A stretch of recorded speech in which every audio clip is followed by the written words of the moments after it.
अल्पना और कल्पना दो सगी बहनें थी। अल्पना की शादी अमीर घर में हुई थी और कल्पना की शादी गरीब घर में। ठंड का मौसम था। मकर संक्रांति का त्योहार आने वाला था। आसमान में छाए घने कोहरे और तेज बर्फबारी ने गरीब कल्पना की मुश्किलें बढ़ा दी थी।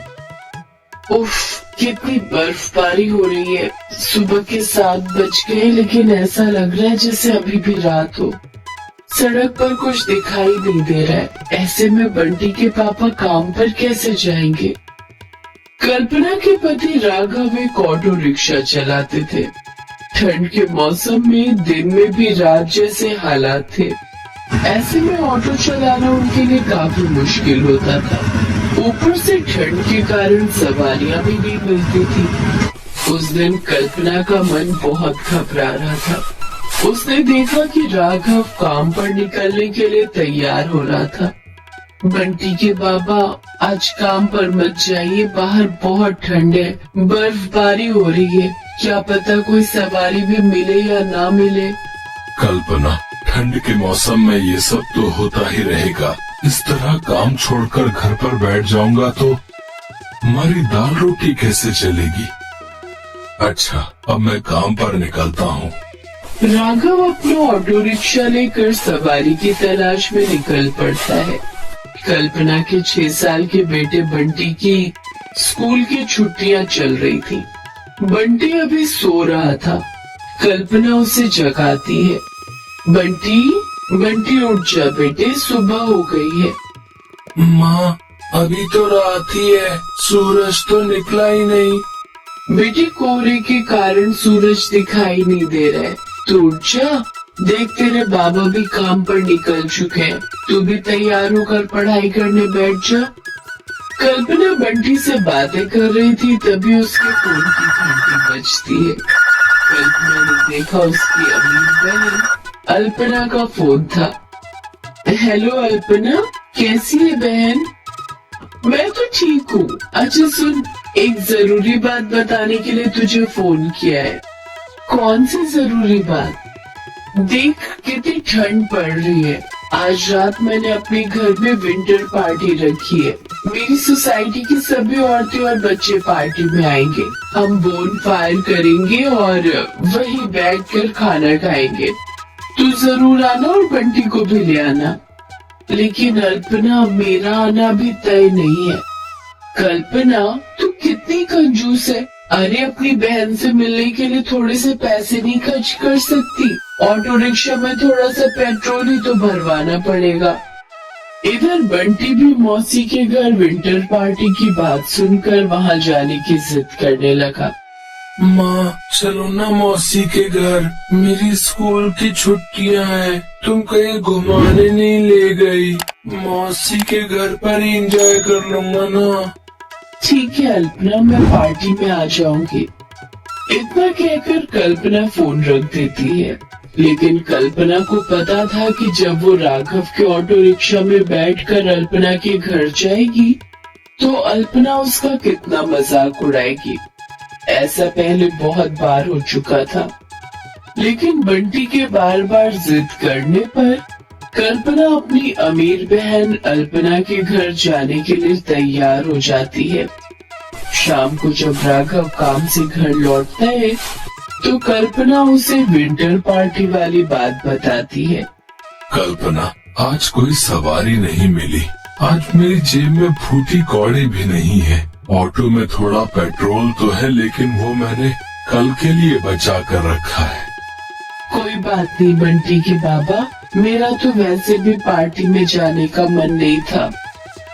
माता पिता की बात सुनकर बंटी ने रोना धोना शुरू कर दिया और पार्टी में जाने की जिद करने लगा। कल्पना, मेरे ख्याल से तुम्हें पार्टी में अपनी बहन के घर जरूर जाना चाहिए। चलो, मैं तुम लोगों को वहाँ छोड़ देता हूँ। लेकिन कल आप काम पर कैसे जाएंगे? कल के लिए कुछ इंतजाम हो जाएगा, उसकी फिक्र तुम मत करो। पार्टी में बंटी का दिल बहल जाएगा। कल्पना और बंटी तैयार होकर ऑटो रिक्शा में बैठ जाते हैं। और राघव उन्हें अल्पना के घर छोड़ देता है। अल्पना का घर एक आलीशान बंगला था। उसके पति काफी रईस थे। कल्पना जब ऑटो रिक्शा से उतरकर अल्पना के बंगले में जाने लगती है तो पार्टी में आए मेहमान उसे अजीब नजरों से घूरने लगते हैं। वे कल्पना और बंटी के सस्ते कपड़े देखकर मुंह टेढ़ा कर लेते हैं। इधर राघव बंगले के बाहर ऑटो लेकर खड़ा था। वहाँ उसे कुछ सवारियां मिल जाती हैं और उसकी कमाई हो जाती है। इधर पार्टी में, अरे कल्पना, राघव को कहाँ छोड़ दिया? वो बंगले के बाहर ही है।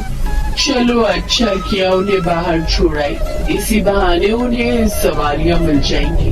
वैसे भी इतनी ठंड में उनकी कमाई कहाँ हो पाती होगी।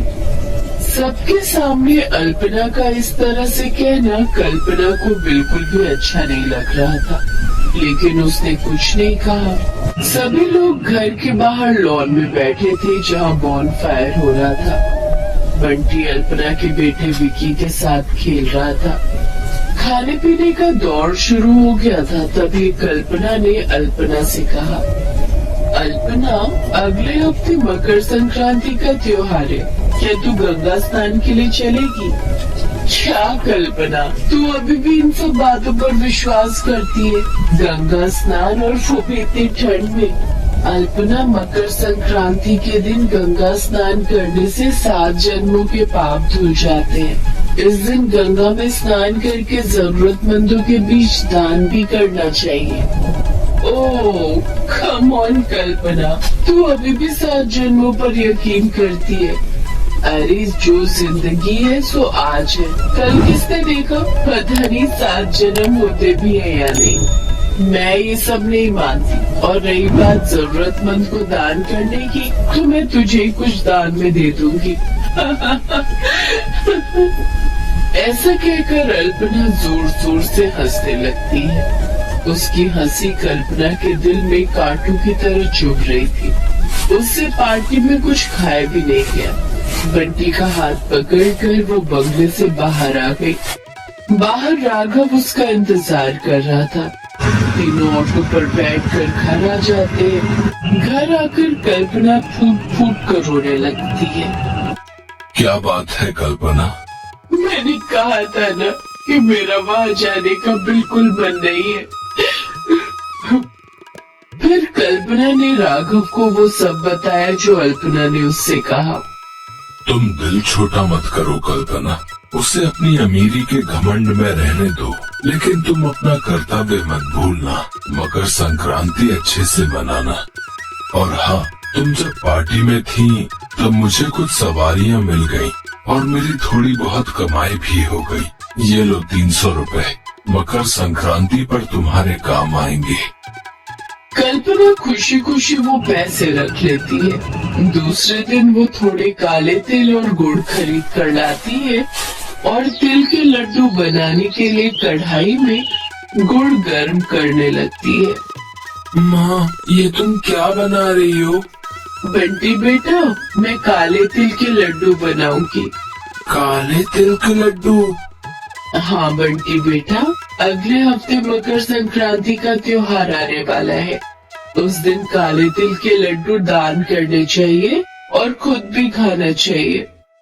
लेकिन मकर संक्रांति पर काले तिल के लड्डू ही क्यों खाते हैं, जबकि बाजार में इतनी सारी मिठाइयाँ हैं? बंटी बेटा, काले तिल शनिदेव को बहुत पसंद है और गुड़ सूर्य भगवान को। इन दोनों को मिलाकर लड्डू बनाने से शनि और सूर्य के बीच संबंध अच्छे होते हैं, जिसका असर हमारे ऊपर भी पड़ता है। इसलिए इस दिन काले तिल के लड्डू बनाकर सूर्य भगवान को भोग लगाना चाहिए और उसके बाद लड्डू को दान भी करना चाहिए और खुद भी खाना चाहिए। अच्छा, तो लड्डू बनाने में मैं भी आपकी मदद करूँगा। बंटी और कल्पना दोनों मिलकर काले तिल के लड्डू बनाने लगते हैं। तभी राघव अपना ऑटो किसी तरह घसीटता हुआ घर आता है। आवाज सुनकर कल्पना और बंटी घर के बाहर आते हैं। कल्पना ने देखा कि राघव को काफी चोटें आई थी और ऑटो भी खराब हालत में था। ये क्या हो गया बंटी के बाबा? एक गाड़ी वाले ने टक्कर मार दी जिसमें ऑटो टूट गया। वो भला आदमी था। उसने अस्पताल ले जाकर मेरी मरहम पट्टी करवा दी। ऑटो ठीक करने के लिए पैसे भी दे रहा था, लेकिन मैंने नहीं लिया। इसमें उसकी कोई गलती नहीं थी। कोहरा ही इतना घना है कि सड़क पर कुछ भी दिखाई नहीं दे रहा था। कोई बात नहीं, सूर्य देवता सब ठीक करेंगे। उस दिन से राघव काम पर नहीं जा रहा था क्योंकि ऑटो ठीक करवाने के लिए उसके पास पैसे नहीं थे। इधर कल्पना मकर संक्रांति के दिन का इंतजार करने लगी। मकर संक्रांति के दिन सुबह सुबह वो गंगा स्नान के लिए निकल पड़ी। उसने अपने पास थोड़ा सा चूड़ा, गुड़ और काले तिल के लड्डू रख लिए। गंगा नदी पहुंचकर उसने वहां स्नान किया और भगवान सूर्य की आराधना की।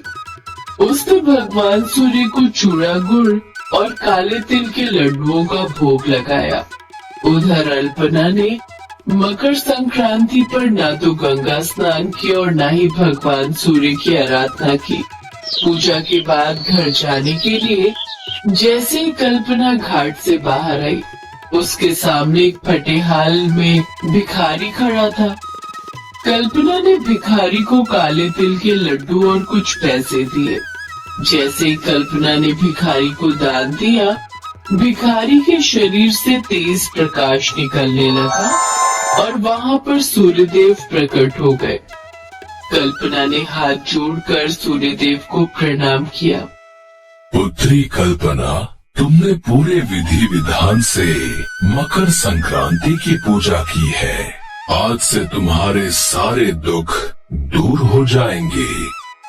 बोलो, तुम्हें क्या चाहिए? आपकी सदा जय हो सूर्यदेव। मैं जानती हूँ मेरी बहन अल्पना ने मकर संक्रांति की पूजा नहीं की होगी, लेकिन मैं चाहती हूँ कि उसे भी उतना ही फल मिले जितना मकर संक्रांति की पूजा करने वालों को मिलता है। तथास्तु कल्पना, तुम्हारा कल्याण हो। सूर्यदेव अंतर ध्यान हो गए। कल्पना जब घर पहुंची तो उसने देखा कि राघव बिल्कुल ठीक हो चुका था। उसका ऑटो भी ठीक हो गया था और उसका घर रुपए, पैसों, सोने चांदी से भरा हुआ था। सूर्यदेव क्या? अगर आपको ये वीडियो पसंद आया है तो प्लीज लाइक, सब्सक्राइब, कमेंट्स करें इस वीडियो पर और हाँ, शेयर करना ना भूलें। और भी मजेदार वीडियो देखने के लिए नीचे दिए गए बेल आइकॉन को दबाना न भूलें।